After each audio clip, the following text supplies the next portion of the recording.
আসসালামু আলাইকুম রহমতুল্লাহি বারাকাতুহু। হাদিসের পথ চলা চ্যানেলে আপনাদেরকে স্বাগত। আজকে এই ভিডিওর মাধ্যমে আমরা জানব মা খাদিজা রাদিয়াল্লাহু তাআলা আনহার সঙ্গে আমাদের নবী সাল্লাল্লাহু আলাইহি সাল্লামের কিভাবে বিবাহ হয়েছিল। কৈশোরকালে চাচা আবু তালিবের সাথে বাণিজ্য উপলক্ষে আমাদের নবী সাল্লাল্লাহু আলাইহি সাল্লাম সিরিয়া গমন করেছিলেন।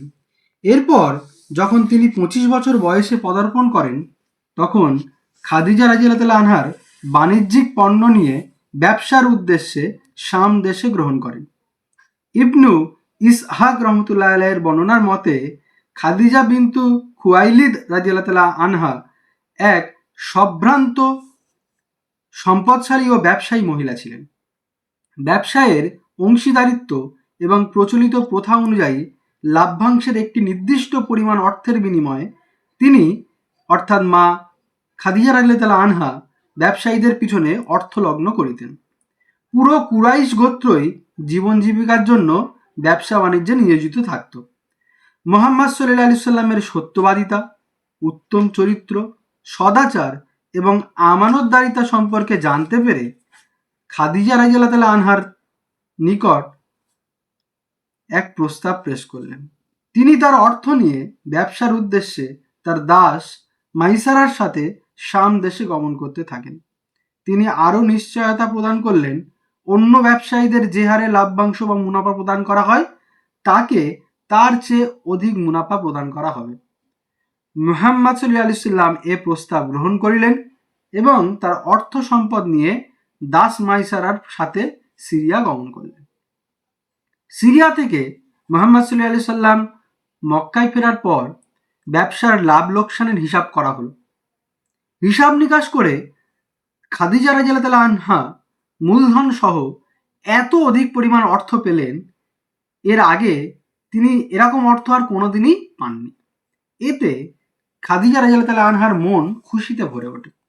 উপরন্তু তার দাস মাইসারার কথাবার্তা থেকে মুহাম্মদ সাল্লাল্লাহু আলাইহি সাল্লামের মিষ্টভাষিতা, সত্যবাদিতা, উন্নত মনোমানসিকতা, আমানত রক্ষায় আন্তরিকতা ইত্যাদি বিষয়ে অবগত হওয়ার পর তার প্রতি খাদিজা রাদিয়াল্লাহু তাআলা আনহার শ্রদ্ধাবোধ ক্রমেই বৃদ্ধি পেতে থাকে এবং তাকে স্বামী হিসেবে পাওয়ার এক গোপন বাসনা মনের কোণে দানা বেঁধে উঠতে থাকে। পূর্বে বড় সর্দার, নেতা ও গোত্রপ্রধান অনেকেই মা খাদিজা রাদিয়াল্লাহু তাআলা আনহাকে বিয়ের প্রস্তাব পাঠিয়েছিল, কিন্তু তিনি কোনোটাই মঞ্জুর করেননি। অথচ মুহাম্মদ সাল্লাল্লাহু আলাইহি সাল্লামকে স্বামী রূপে পাওয়ার জন্য তিনি ব্যাকুল হয়ে ওঠেন। তিনি নিজ অন্তরের গোপন বাসনা ও ব্যাকুলতার কথা বান্ধবী নাফিসা বিনতু মুনাব্বিহ এর নিকট ব্যক্ত করেন এবং বিষয়টি নিয়ে মুহাম্মদ সাল্লাল্লাহু আলাইহি সাল্লামের সাথে আলোচনার জন্য অনুরোধ জানান। অনুরোধ রক্ষার্থে নাফিসা খাদিজা রাদিয়াল্লাহু তাআলা আনহার প্রস্তাব সম্পর্কে মুহাম্মদ সাল্লাল্লাহু আলাইহি সাল্লামকে অবহিত করেন। মুহাম্মদ সাল্লাল্লাহু আলাইহি সাল্লাম উক্ত প্রস্তাবে সম্মতি জ্ঞাপন করে বিষয়টি নিয়ে চাচা আবু তালেবের সহিত আলোচনা করলেন। আবু তালেব এ ব্যাপারে খাদিজা রাদিয়াল্লাহু তাআলা আনহার অভিভাবক চাচার সাথে আলোচনার পর বিয়ের প্রস্তাব পেশ করেন এবং এক শুভক্ষণে বিশেষ অনুগ্রহ প্রাপ্ত দুটি প্রাণ বিশ্ব মানবের জন্য অনুকরণ ও অনুসরণযোগ্য পবিত্র বিবাহ বন্ধনে আবদ্ধ হয়ে যান। বিয়ের অনুষ্ঠানে বনু হাসিম ও মুজারের গোত্রপ্রধানরা উপস্থিত থেকে অনুষ্ঠানের জৌলস বৃদ্ধি করেন।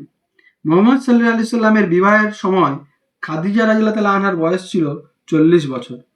খাদিজা রাদিয়াল্লাহু তাআলা আনহার বংশমর্যাদা, সহায় সম্পদ, বুদ্ধিমত্তা ইত্যাদি সকল ক্ষেত্রেই ছিলেন সমাজের শীর্ষস্থানে।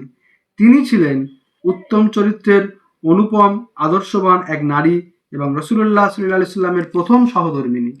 তার জীবদ্দশায় তিনি দ্বিতীয় কোনো বিয়ে করেননি। ভিডিওটি ভালো লেগে থাকলে আমাদের চ্যানেলটাকে সাবস্ক্রাইব করবেন এবং মানুষের কাছে পৌঁছে দেবেন।